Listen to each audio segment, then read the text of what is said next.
Masayang araw mga ka-channel and welcome again dito sa ating tutorial. Ano yung mga ganap natin? Parang at tagal-tagal din natin hindi nakapag-upload ng ating vlog. Kaya ngayon, meron tayong panibagong ganap. So, sa mga veterano na dyan na nakakaintindi itong ating 3-speed fan motor ng ating AC, emotional damage. ito yung gagawin natin. Papakita lang natin. Isang mabilis lang ito mga ka-channel. Papakita lang natin kung paano ba natin chine-check to yung actual ng ating fan motor, kung buo ba siya o hindi. Kasi ito ay nakalagay dyan sa ating AC, dyan sa ating aircon unit. Binaklas natin kasi pinalitan natin ng bushing to dahil medyo magalit. So okay na siya ngayon. Ngayon, ang problema naman natin is kailangan natin i-actual. Meron tong 6 wires yung ating 3-speed. Yung kulay red, ito yung tinatawag natin para sa fan, black and blue. Yung black natin, ito yung para sa high speed, yung red sa low speed, at yung blue ngayon sa medium speed. Ngayon, tuturo ko sa inyo, ang pag-aaralan natin is paano natin ito ikakabit.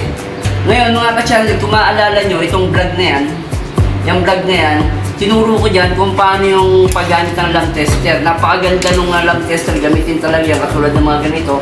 I-actual natin, gagamitin natin yung ating lamp tester. Ito yung ating lamp tester. Yung nakaraan na brinag ko sa inyo, ito yung lamp tester na gagamitin natin. Ito yung gagamitin natin ngayon para matest natin tong fan motor natin. So isang mabilis lang talaga ito mga ka-channel. Kaya kung bago ka pa lang dito sa ating channel, subscribe mo na yung ating Kuya Tip TV at click mo lang yung notification bell para lagi nga meron tayong mga upload na kagaya nito.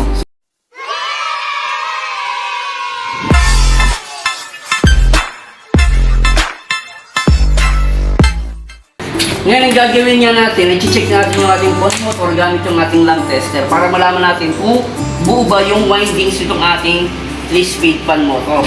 Kaya nga mga ka-channel, mas maganda kung meron kayong workshop o meron kayong pinaka-working area nyo, gawa kayo ng lamp tester kasi napakadali at napaka-easy gawin kung mga magte-test kayo ng mga windings natin. So, i-try natin ang test natin. Gamitin natin yung ating lamp tester. Yung ating white na wire sa ating fan motor, ito yung ating light. And then, yung speed ng ating mga winding, check natin kung buo. Nakikita nyo, ilaw yan doon. Ibig sabihin, pag umilaw yun mga ka-channel is buo yung windings natin ng ating fan motor. Ngayon, halimbawa, nag-test ka at walang reaction doon yung ating lamp tester, ibig sabihin, putol yung windings ng fan motor mo. Para matesting natin ng live tong ating fan motor, gagamit tayo ng ating capacitor. Yung ating capacitor, meron nga itong connection na HERM, fan, at yung ating common.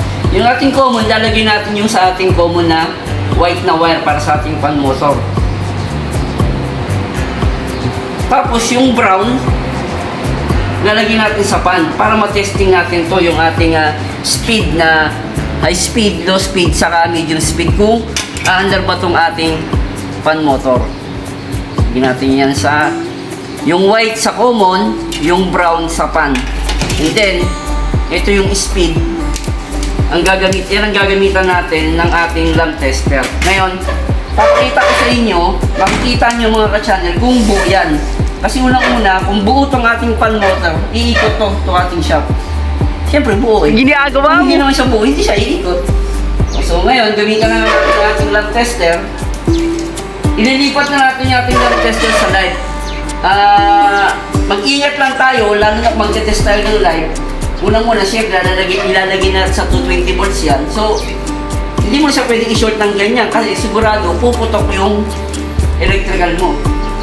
Kaya, ginagawa lang ito mga ka-channel na mga yung talagang kahit pa paano medyo may malalim na pagkakaintindi regarding sa electrical. Lagyan natin sa line, 220. Ngayon, susundot tayo ng isang linya dito sa common. Pag sundot mo ng isang linya sa common, itatouch mo rito sa pinaka-pan ng ating 3-speed motor para makita mo kung buo yan. Aandar yan mga ka-channel. high speed. And then, doon tayo sa medium speed. And then, sa low speed. So, ibig sabihin, mga ka-channel, buo yung ating fan motor dahil tinesting natin siya ng rekta. Medyo risky lang itong gagawin nyo na to. Hanggat maaari kung gagawin nyo to, siguraduhin nyo tama yung ginagawa ninyo. Kasi isang error lang, pwede kayong mag-blackout ng buong system ng electrical nyo. Kasi pag ito lang short, patay. Magkakaroon tayo ng brand out. Sana mga ka-channel, natutunan nyo kung paano ma-check ng ating fan motor. Ito lang yung vlog natin, kaya medyo mabilis lang to dahil pinakita ko lang yung actual. Kung gusto nyo gayahin to, pwede naman para makita nyo ng actual kung gagana ba mismo yung inyong fan motor sa pamagitan ng pagtetest ng actual ng ating fan motor. So mga ka-channel, salamat ulit sa suporta sa ating Coyote TV. Sana patuloy nyo suportahan yung ating channel at hinihingi ko yung isang like, subscribe, and click nyo yung notification bell dyan para updated tayo sa ating mga bagong upload. Salamat mga ka-channel.